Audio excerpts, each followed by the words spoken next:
Well, hello and welcome to the 24th episode of the Alpha Liz podcast. I am your host, Quest. Joining me is last minute leader of the Combo Breaker Retro Room and leader of the Civil War FTC events, Renegade. Our guest today is the lead organizer of the biggest fighting game event in Australia, Battle Arena Melbourne, and is also the strategy director of the Couch Warriors events. He goes by the name BerzerkDC, and he joins us now. Welcome to the podcast, Berserk. Thanks for agreeing to do this interview. No problem. Hey, guys. Hey. Hello. How you? Doing well in sunny Melbourne today. Yeah, up here and literally, I think basically on what would be, they call the antipode of the planet would be the opposite side of the Earth is a very cold and dry Wisconsin. I think it's basically it did not approach above freezing today, which I need freezing because I use Fahrenheit and it's going to mix you guys up. Are you getting snow? We actually have not got a big snowstorm yet. The last time we got a whole bunch of participation, it was all rain, just right above that freezing point, and so it all turned into rain. And it's funny because the east coast of the U.S. has gotten snow already, in Wisconsin, which is famed for getting snow, hasn't gotten any.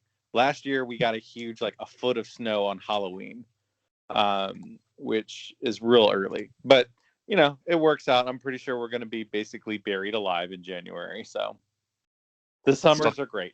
Stock up those supplies. My first question is, as a player, what were your first experiences in the fighting game community? For me, it goes way back to Street Fighter 2 World Warrior. I was in a country town in Australia called Bendigo, where I lived just before going into the start of high school, I think. And I saw it at the bowling alley, and my mind was blown. I played Blanca as my first character.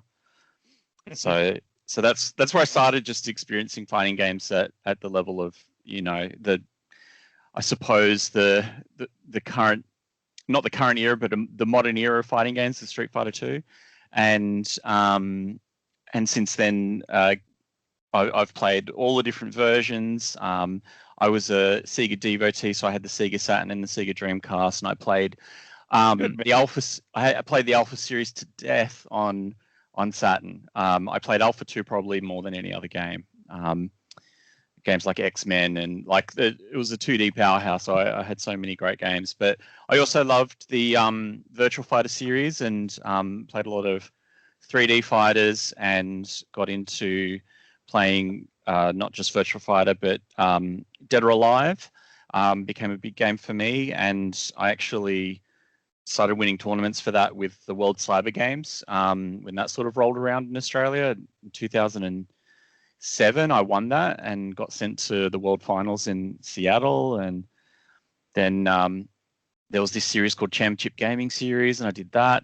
And then locally, around that time, I found out there was a local group in Melbourne where I was now living, and so it's quite a few years after World Warrior, of course. I've sort of skipped through time quite quickly there, but I just discovered that there were people, Couch Warriors already existed. It had been around for about 6 months or so.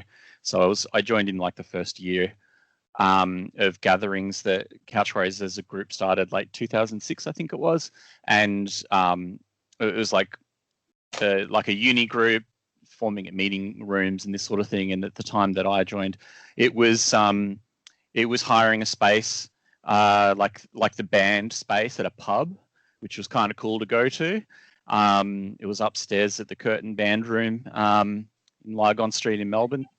I started joining that, and it really fit this idea of like, well, I've had this chance to travel overseas and play and all this sort of stuff. I played people online.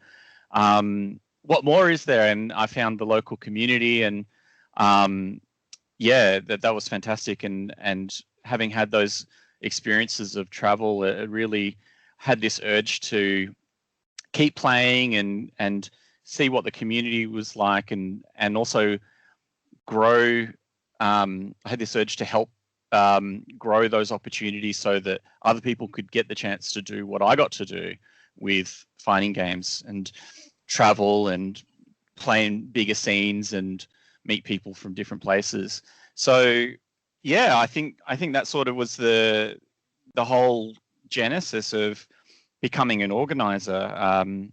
In a local scene, a lot of what you do is like, oh, hey, is anyone organizing this game? I'd like to play it. All right, well, you do it. So you kind of just do it, and you go around the room saying, hey, do you want to play this game? And so yeah, it was around that time that the remix for HE remix for Street Fighter came out. So I was getting into ST through that game, and I was still, on the back burner.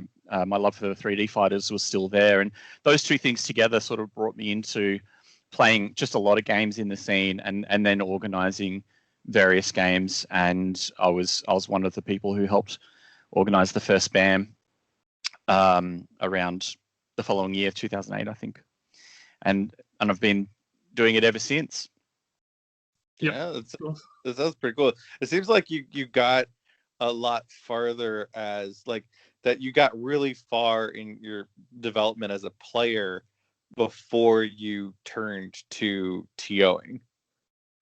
Yeah, yes and no. I mean, that was at a time when any fighting game scene was small, and also any opportunity to play at like this bigger level, this promoted, prize supported kind of level, like World Cyber Games, was, and they really pick and choose their games. Like in 2007 was the last year for Dead or Alive. So after that, I actually played Virtua Fighter the next year, but it was only in qualifiers, and they didn't hold it at the national finals. It was all a hodgepodge. It was not consistent. It was not particularly well run from a regional perspective. Like, and you'll hear lots of stories about that.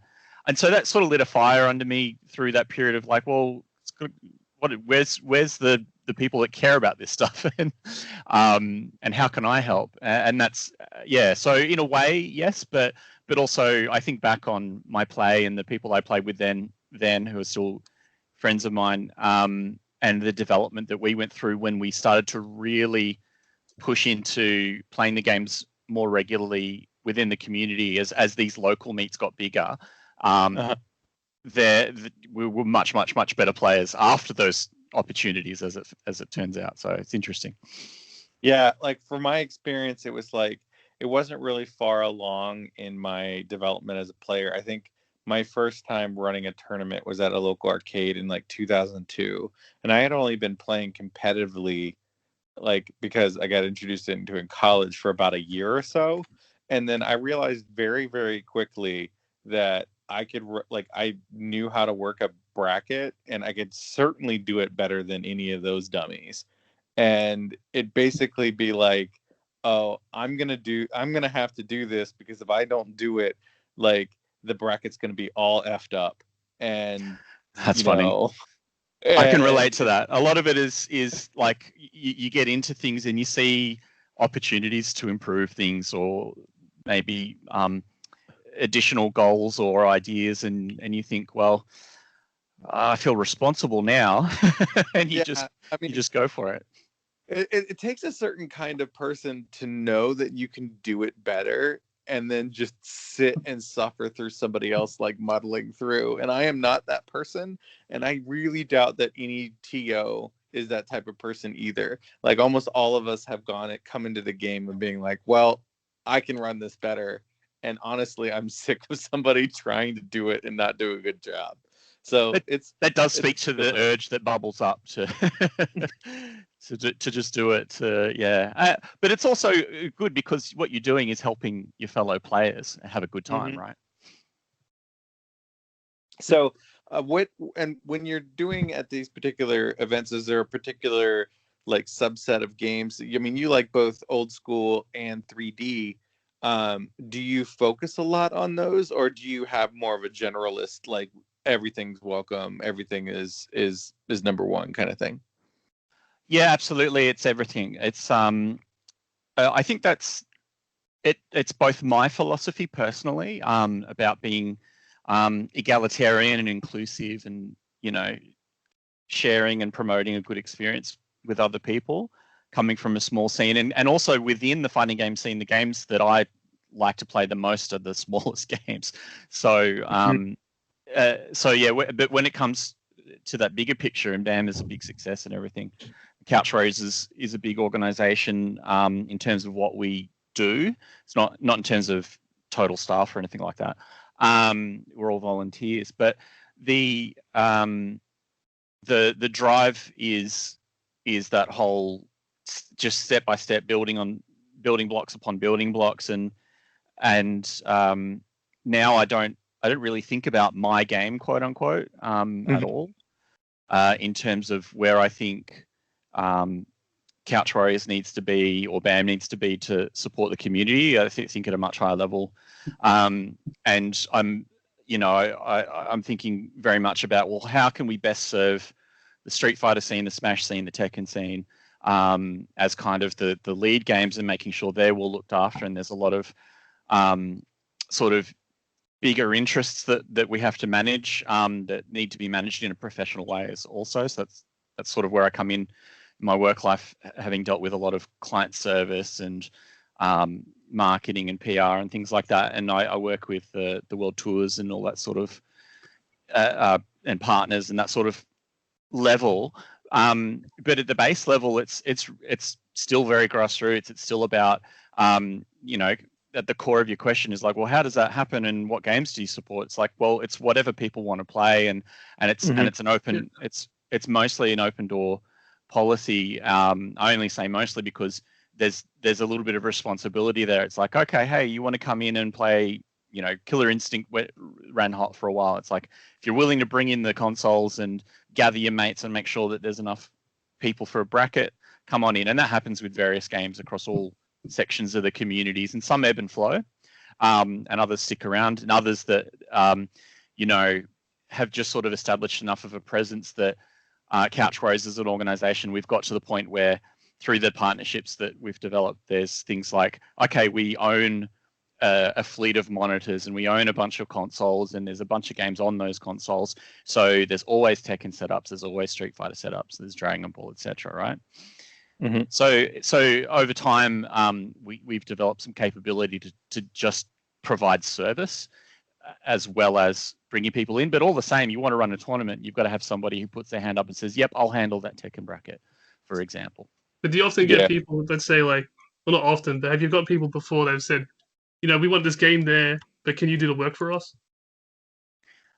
It's no, it's never quite like that. It's always. Have you had people like actually not wanting to take responsibility, but asking you to kind of do the work for them to grow a scene? Like, have you had an experience like that before, or is everyone that's came to you and they all said, I suppose we have had, but it's I wouldn't be able to give you like a specific conversation. Nobody's up front and says, hey, I'd really like you to run this game, but I don't want to do it. You do get that if I think more deeply about it. There's probably been a few of those sort of pop up and disappear. The ones that stick are the ones that want to do it. Yeah, there's several of those in the US. Yeah, you do get people say, "Why don't you run this game?" It's like, because you haven't come in and run it. I kind of with, I guess it kind of what I was talking about as being a generalist or not is that right when I stopped running, so the Civil War tournaments ran from 2009 to about 2014 was the last one. And 2012, 13, and 14 were all like a part of the nascent Capcom Pro Tour. I think they were like on the road to EVO, as it were. And then the 2014 one had some Capcom points. We were like a ranking event. But I kind of realized that I was out of my league as far as like the Pro Tour stuff, because in America, like I was up against, the CEOs and like the combo breakers and like some really, really big money tournaments. And my tournament was just me. So I then kind of drew back from the big name events and started focusing solely on retro games.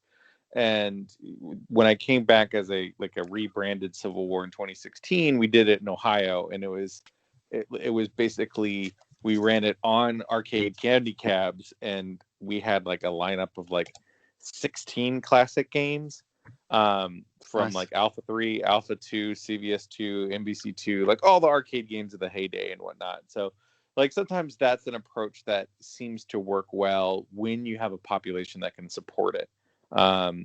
Like CEO, they do the anime, the CEO Otaku, and where it's only anime games, and they go nuts for that because it feels like, oh, we got our chance in the spotlight. So that's kind of a cool thing.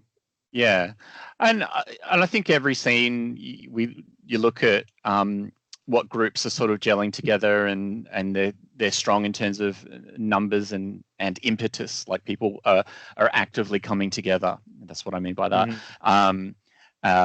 And yeah, I think that for some games, being small and coming from the grassroots is actually a boon for them, and it keeps people going. People feel a collective ownership, and that's great.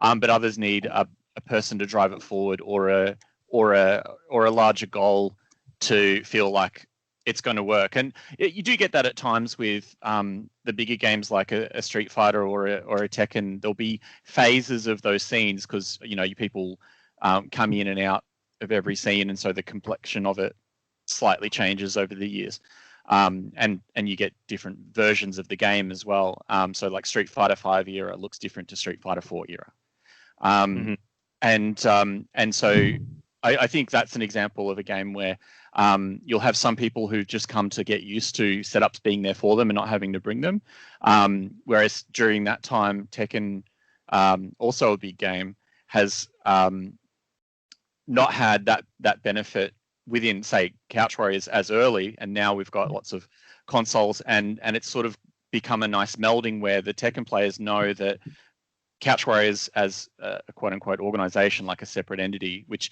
really is made up of just other players. So it's not really different to anything else in the community in that sense. But they know that there's setups there, but they also know if we want to have the brackets move a bit quicker because we're going to have 40, 50 people, let's bring a few setups of our own as well. And that blends together really nicely. So you still need both at that local gathering level. Yeah, I always kind of remember like most of my experience was basically on the BYO, everybody bring your own console kind of model of organizing. And I think kind of a little bit into Street Fighter 4's era, they started to form sort of company, or sort of, let's call them tournament running outfits, like a Gaming Generations, and there's a couple other ones that like we bring the staff, we bring the TVs, we bring the brackets, and like you just give us the space and we run it. And they show up with like 3 semis basically. But that was never my experience. It was always like, hey, is Bob still coming with his Xbox One, because that's the only one we got.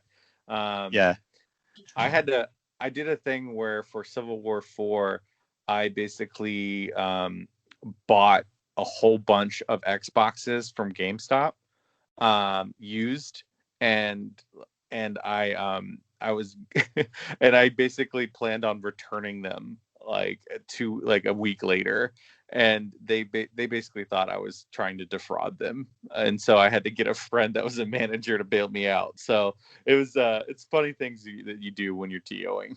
Oh yeah, there's a lot of lengths to go to at times. There's a special deal on the 24-inch monitors with no lag that we really need. I can remember going to the local computer store and just packing as many as I could into the boot of my tiny car, and that sort of thing for sure.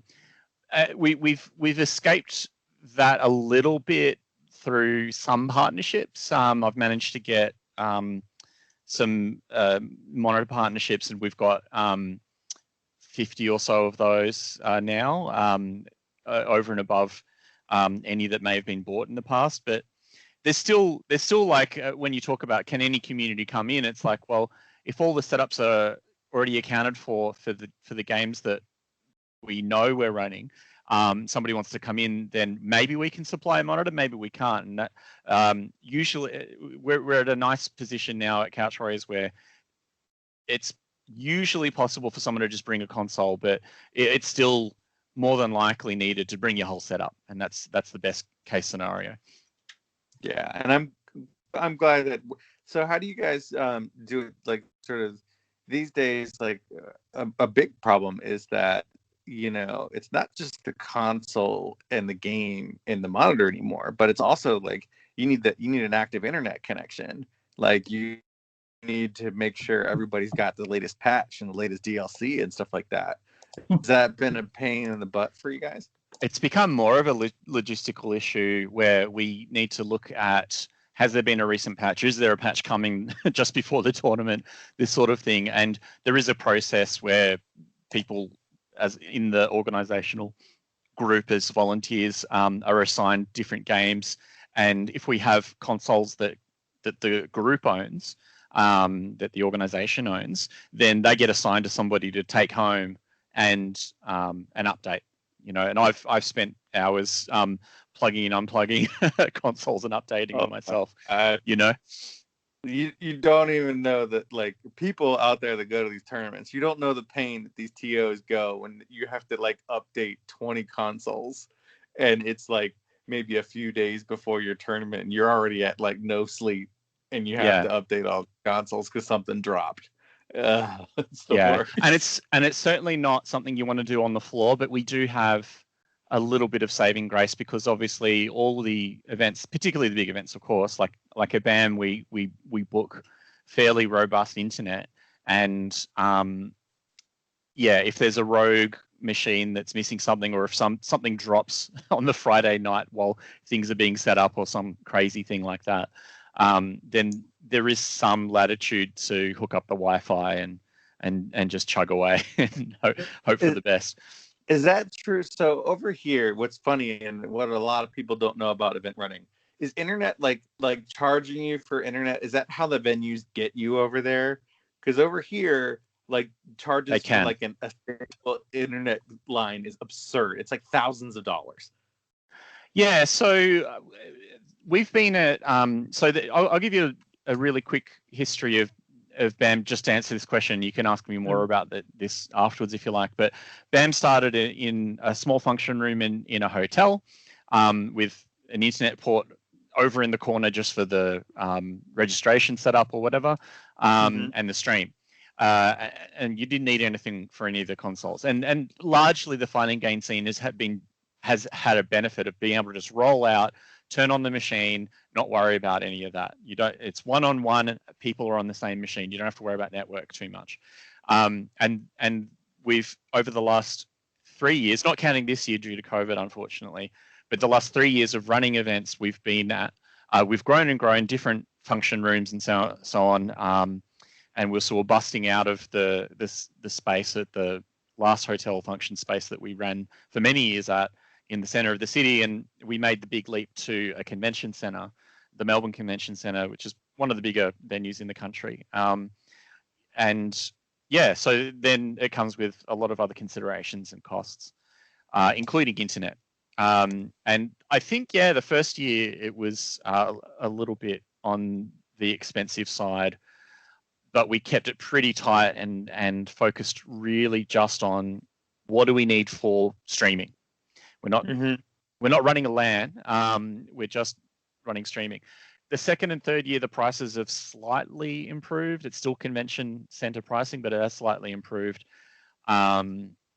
So there's a little bit of latitude, but we're still very, very focused on the stream and getting updates to the machines before you turn up to the venue, because you don't want to rely on it at venue, and two, it's a potential waste of time, like waiting for one machine to be available and then your bracket suffers.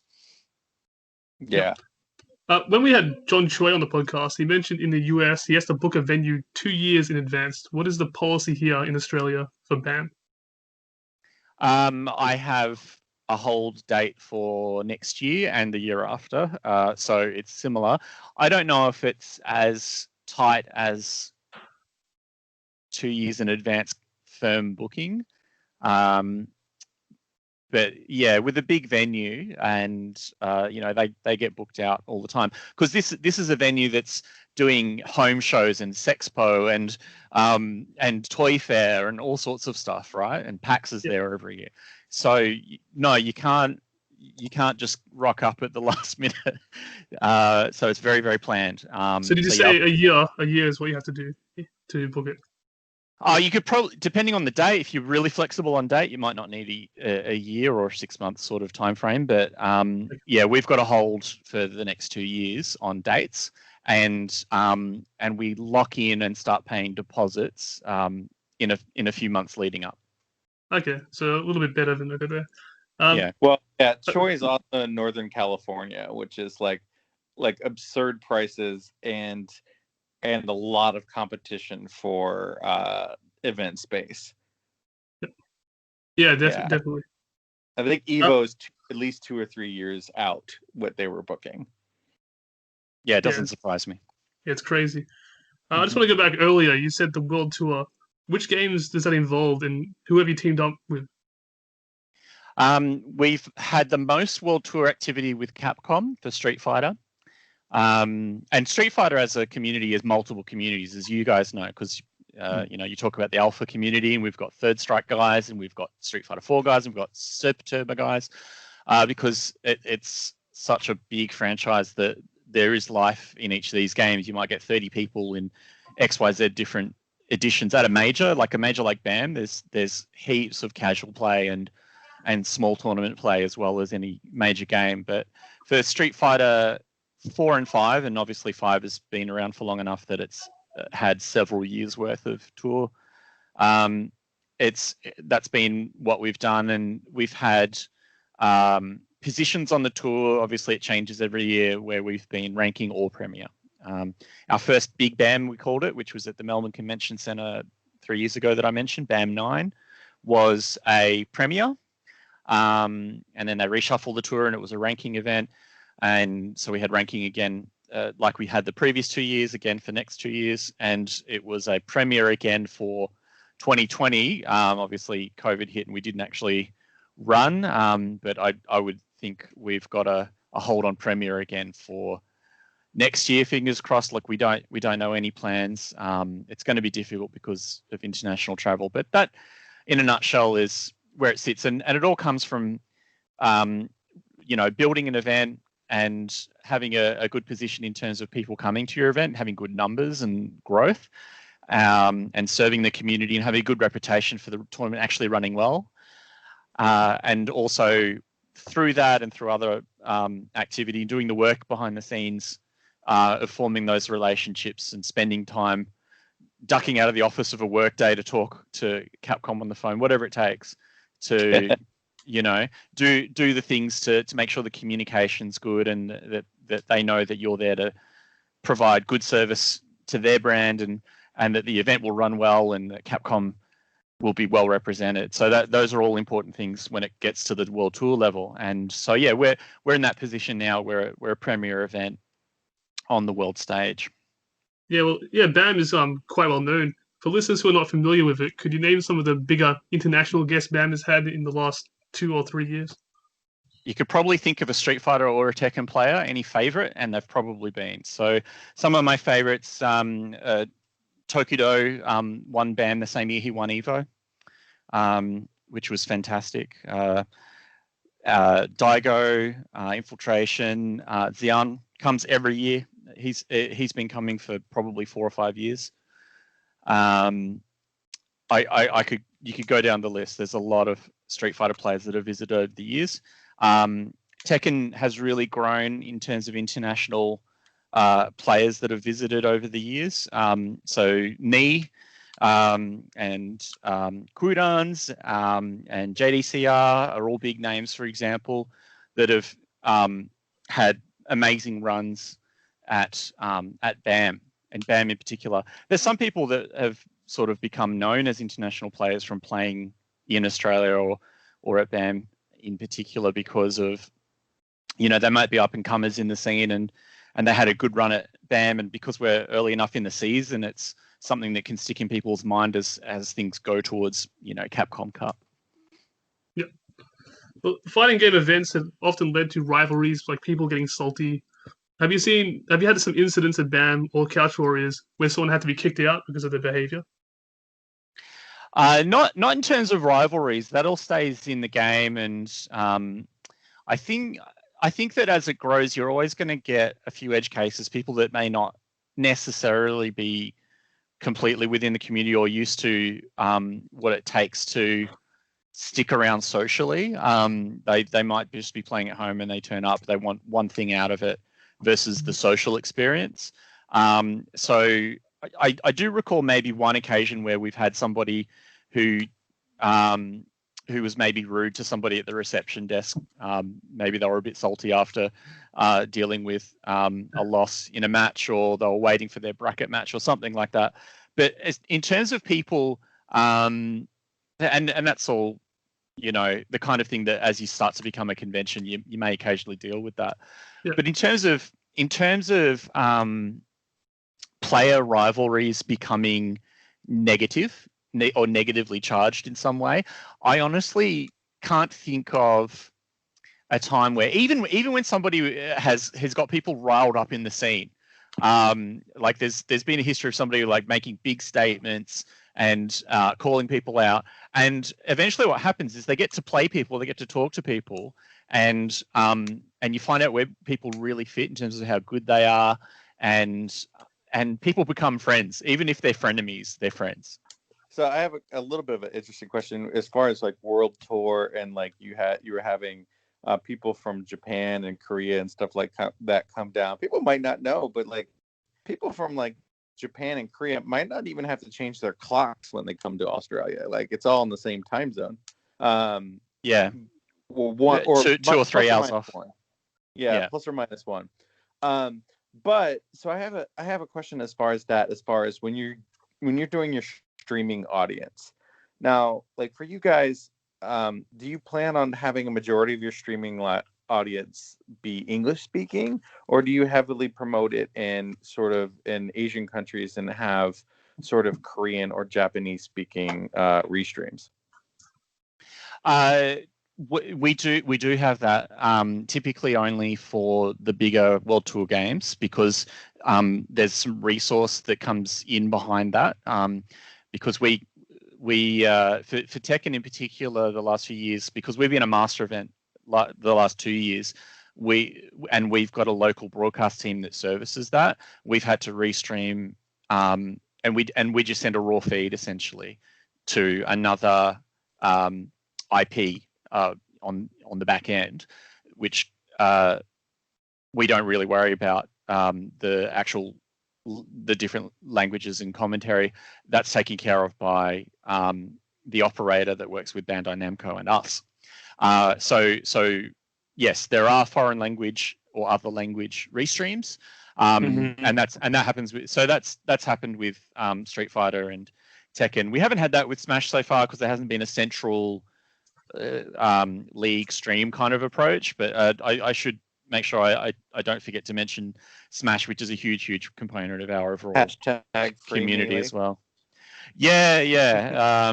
So and that's still something that is really off our own bat. So it's typically the games that have that strong publisher support that flows through to allowing consideration for their other regions. And if you're talking time zones, I know I got lovely feedback about Tekken from the team that we worked with, and great feedback from Capcom as well. But this in particular I'm referring to is we got an understanding of how the audiences were, and it was really interesting. Like we are in the right time zone for Japan and South Korea, so you'd expect to hear those names. And when you look at all of the international guests, I think we had 30 international Tekken players last time.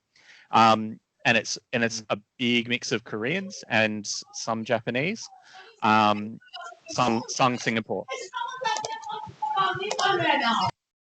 and then what we have is so we have a good audience across those regions, and then interestingly, we were told that we had a big German audience for our time. Really? Yeah. So that was the surprising fact. Is that one of those things that is like it might be exactly like, you might be wrapping up in the evening, and then that might be like a lunch break audience or something like that. Yeah, I think so. But I mean, the Tekken finals, I think our scheduling has put it in the mid-afternoon for us, or actually it might have been the later game last year. So that actually does put us in the morning for Europe. Yeah, it's always interesting thinking about those things, because I know they always talk about them with Evolution, and the fact that the sort of the Pacific time zone in the US is actually very difficult, because by the time the last game rolls around, everybody in the East Coast US is conked out. Like, no one in Europe is paying attention anymore, and you might get some in Japan. So it's great for us. I've watched the Street Fighter finals and other finals from EVO during my lunch break at work, and sneakily after my lunch break, for many years now. on the Monday. For it, because I'm an old man that's got married with a kid now. So the last time, when they're ending at 1 or 2 a.m., I'm passed out. That's not gonna happen. Yeah, that's rough. Yeah. Yeah. Like you mentioned, Smash Brothers being a big part of BAM. One of the things that have often been cited for helping the growth of FGC events is the Smash Brothers documentary. What kind of impact did it have on BAM and Couch Warriors?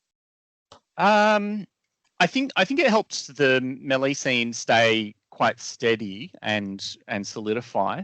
And it's certainly important. It did have an impact. And it also flowed on into what had a more material direct impact at the time, which was Smash for Wii U came out, and numbers kind of jumped around there. But I think the important thing for us was I myself and other people put a lot of effort into reaching out and being welcoming and creating a great level of integration with people in the Smash community to be as active as possible under the one roof together with us.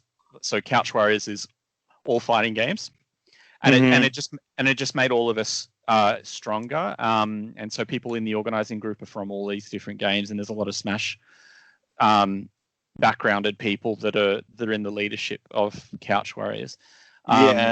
Yeah. So I think that's all. I think that was really, really important that we did that legwork before the Wii U version came out, and then that sort of blew up, and we were in a great position to sort of keep everybody together and all work towards the same goals together, and that's sort of what helped that cohesive community gel together to make BAM grow like it has.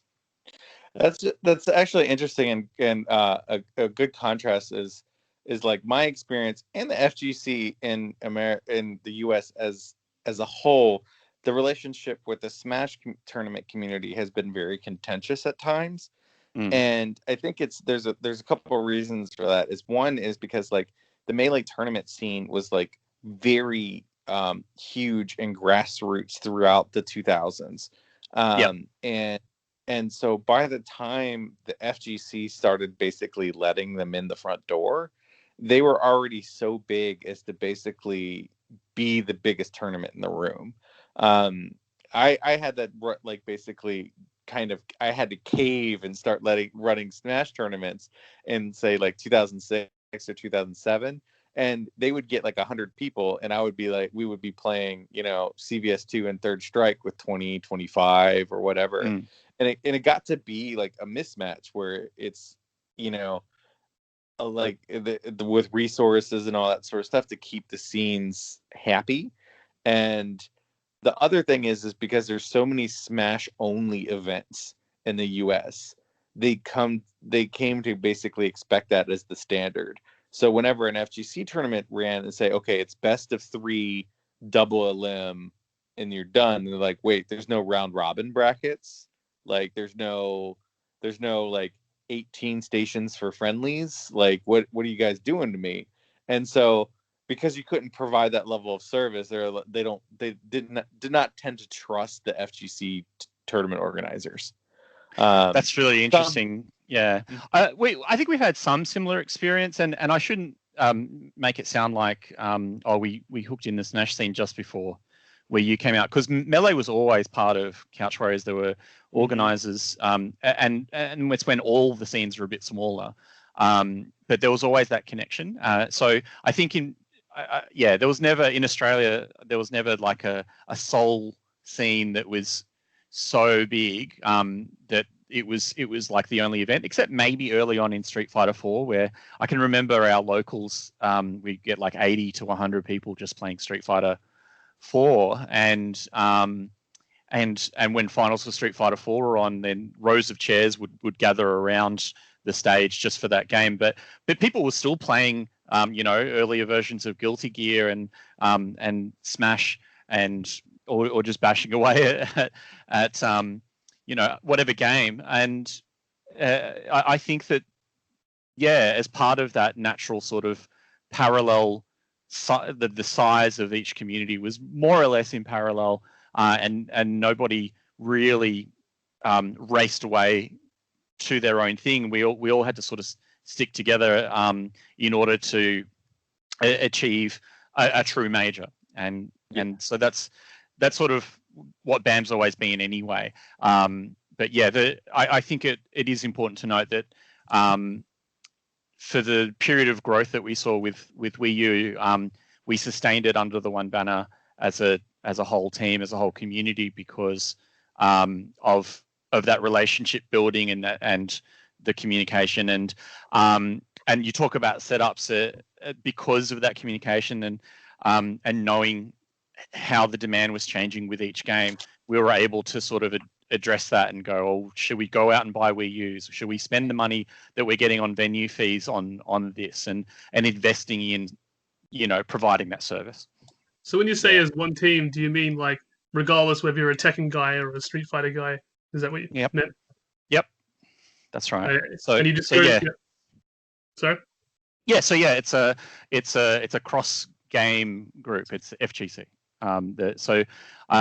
Couch Warriors as a not-for-profit community organization, but most importantly as a group that is sort of making the decisions about what goes into BAM, etc. It's always been an open door policy of like, okay, how do we cater to these people? And you look at anime games, how are they going? What's big right now? What do we need to cater for? Who's going to look after BlazBlue this year? That sort of question, right? So those are always part of the discussions. Yep. So what advice do you have for people who want to grow a scene around a game? I think the first thing to do is always look at who's out there now, and respect the infrastructure that's there, support the infrastructure that's there, because that's there because there's people who are working hard to keep it there, and it's not about just springboarding something of your own. I think really if you want to take advantage of community, is go out and be part of that community. So that's my first piece of advice, is really take a close look around to see, is there something here already? And if there's not, and there might be people playing other games, but if you want people to play a specific game, your game, then get friendly, show your willingness to be positive about other games people play, and say, hey, can I bring this other game along? Can I bring my Alpha 3? You're saying to engage other communities, other fighting game communities. Okay, absolutely. Yeah, I think that's the first step, because in most places, in major cities of places all around the world, I think you'll find that somebody's running something FGC, and banding together is the first priority. Okay. Yeah, my experience was like that, but I mean, coming up, it wasn't always the case. I mean, people would play them, but there's nothing necessarily organized. So I was like you, and I started like a club at my university, and actually used university resources to like hold tournaments, basically have gathering rooms and all that sort of stuff. And had to keep them off me because they thought that we were gambling. So stuff like that. That's funny, isn't it? Yeah, and it's just funny when they were just like really concerned that the tournaments themselves were gambling, and then they never really decided to look too far deeply into to understanding if people were betting on the outcomes of games individually or not. Yeah, I mean that's always a concern. We actually had the representative of the government's legislative body that regulates gambling visit one of our annual general meetings and say, "Hey, this isn't gambling, is it?" And there may have been some kind of indication like, "Hey, kids shouldn't be betting on matches and whatever." It's like, well, I mean, we can't control what people do person to person in the back seats of a crowd at an event, but we don't encourage it, and we made sure that we actually added some language to the website and what we do to make that even clearer. Well, sorry. Oh, I was about to say, it's not gambling, and the results aren't random. But when Virgil pops X Factor, it's a little random. Yeah, that's another factor, isn't it? Yeah, that's funny. Go ahead, Quest.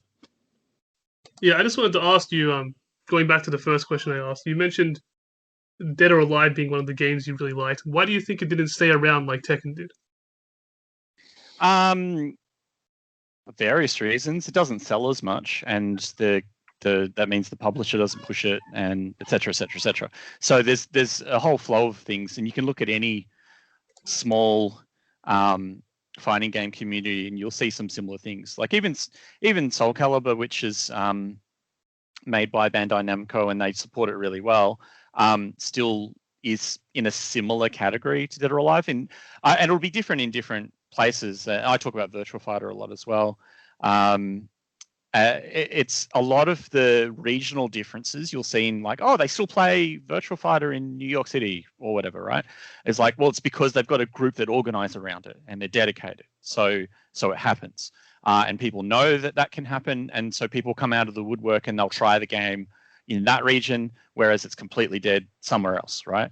And just on that, a game's never dead if you've got at least two people. So there's always I always thought it was basically like some of those games like have an identity crisis, where getting like they have a thing of, oh, this is for casuals or this is for serious tournament players, and you have that problem in Smash for with kids and tournament players. You have the opposite problem with Dead or Alive. I mean, is this for like the visuals of pretty girls, or is this a serious fighting game? And that's always been kind of a push and pull.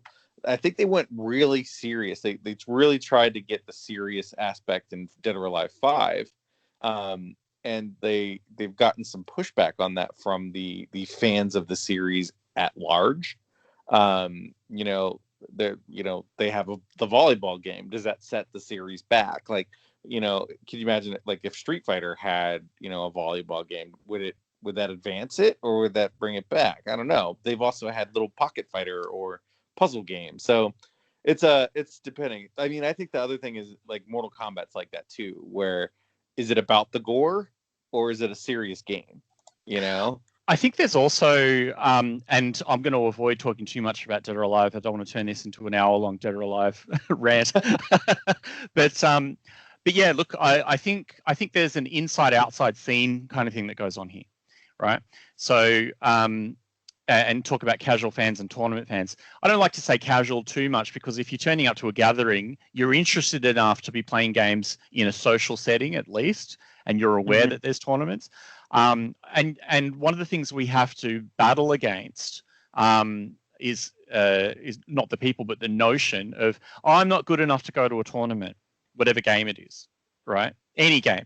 And we have to continually remind ourselves to be welcoming and let people know that this is a great place to learn more about the game that you like, and therefore it becomes more fun. So that we have to bridge people from what we call casual to tournament player in a sense. And I think that some of the games culturally, Dead or Alive certainly, Mortal Kombat, yes, I think have there's a small bubble of people who are aware of the FGC and you can go to tournaments for any game, let alone my game or this game that I like.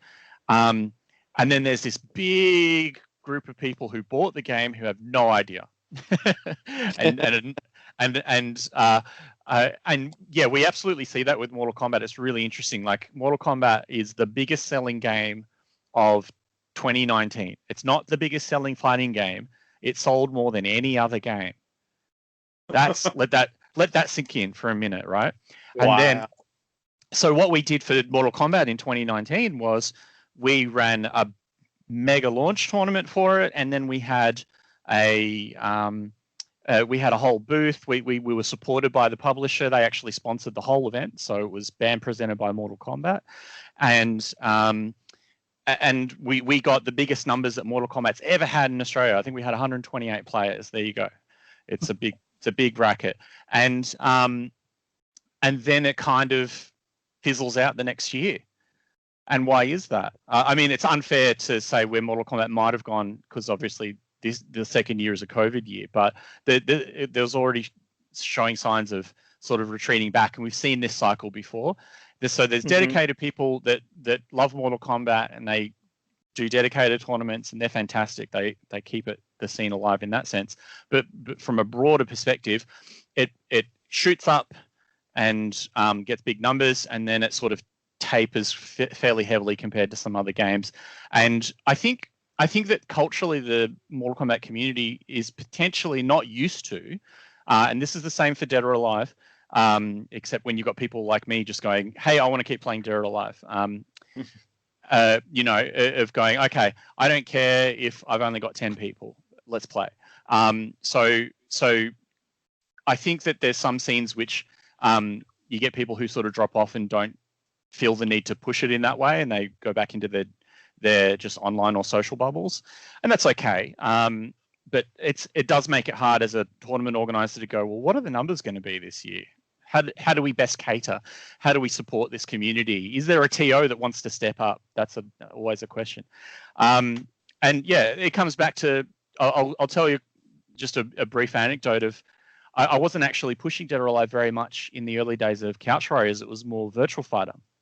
And I would just spend every, like at around the time that Virtual Fighter was due to play, I would split my time mostly between Street Fighter and Virtual Fighter at that time.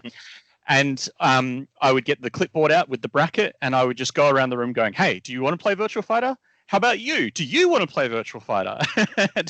and some guy will put down Guilty Gear and go, yeah, why not? And come over. And we got a few people, and it built its own little scene where some people became dedicated. Some people became, yeah, I'll always play Virtual Fighter, but I'm not going to really play it at home that much. And those people over time would drop off, but we did actually grow a scene and maintain it quite well for a period of time. So that's how you do it, essentially, you go, hey, do you want to play? Yeah. Congrats. Would you agree with me that for people who know about FGC events but they don't feel they're good enough to go to them, that running beginner tournaments is a good idea? It can be, but every tournament is still a beginner tournament because we always run double elimination. I mean, for beginner only. I know there's a loser side to double elimination, but I mean specifically for. Would you agree or do you disagree with that? I don't disagree. It's just that it affects resources. You need to have space and time for it. We've done beginner tournaments before. In fact, at one of the BAMs a few years back, we specifically ran a Street Fighter beginners tournament with a modified arcade stick, which had artwork by Chamba, who does artwork for the Udon comics. And it was a huge bracket, and all of the experienced players got behind that tournament watching the finals of all these players. So the rule was and it was mostly honor system, but we know who plays and who doesn't in tournaments. You only get to enter if you've never won a match in a tournament. So you could have been turning up and going 0-2, and you're still allowed to play the beginners tournament, right? Or you could be completely new and you've never turned up to a tournament before. And just people loved it. So yes, you can do it, but we didn't do it that way every year because it's fairly resource intensive to run another tournament. Yeah, I always kind of think that there's other kind of things that you can do as well to really encourage that sort of beginner friendly mentality. If you're running locals and stuff like that, like consider running one local without a venue fee, like every once, or not a venue fee, but the tournament fee, like to make it free to play, so there's no risk. And then other things like maybe increase the round count in the early rounds or something like that, where somebody just can get matches in, like get experience, make the hurdle a little bit less big. And the other is play around with like sort of bracket formats, stuff like a Swiss pair system or something like that. It would basically you wouldn't basically have that 0-2 experience, and people would if you do enough rounds, people find who they're equal with in the tournament, and so like they can find good training partners that way. In a really big tournament where you go 0-2, you're probably not likely to find that. So I always kind of throw those out there as ideas to try and best use in smaller settings because they don't get too resource intensive. Yeah, it's definitely a good thing to try at the locals, and I support everything that you just said. One thing I'll add, just because I want to preserve the idea that even a regular tournament is worth going to as a beginner, right? Even if there's not a special bracket catering to the beginner concept, it's still worth going as a beginner, particularly if there's room for casuals. But if you rock up, you lose your first round, because we run double elimination, that's by virtue of the nature of the thing, your next match is going to be someone who also lost and is also more likely to be at your level. And then the other thing I think is important for players to take on themselves, not just so the tournament organizer perspective, there's all of the measures that were just mentioned. Those are all good suggestions.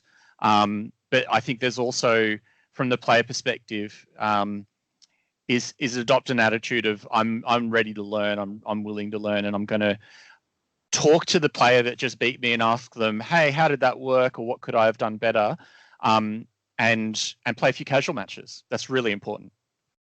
Yeah, I've always thought that too. It's been really hard in the US, especially like the regional, the local tournaments, and like the small regional tournaments have been really suffering since basically the Capcom Cup age, because like every weekend on Twitch you can turn in and see the best in the world play each other, and people come to expect that out of a tournament. And so when they go to a local, or when they go to a small regional that doesn't have those resources, people sometimes are kind of disappointed. And so they kind of save their rupees and just go to a big tournament, and that's it. So it's been hard with the locals and small regionals recently. Support your locals. Yeah, support your locals is important. As long as you've got something near you, and you need things that are operate at all levels, because you will have those people that sort of like we have people in the scene that kind of pop up for BAM, and then you maybe don't see them so much. And it's funny, you spend a lot of time promoting your major event, telling people at the locals don't forget to put your pre-reg in and whatever. But it's also important at major events, and we also go to conventions like Couch Warriors has always run a fighting game area at PAX and things like this, to then cross promote back into the scene and say, look, you can, if you like hanging out and playing games with us here, because you do you casual matches and easygoing tournaments at those sort of venues, is to do your best to let people know, if you want to do more of this when it's not just convention weekend, we've got the local every other week or every month. Yeah, we like doing that. Like, so there's a really large gaming convention called MagFest in basically the Washington D.C. area. It's grown from like a few hundred people in Virginia to 20,000 people, and every January in the DC National Harbor area.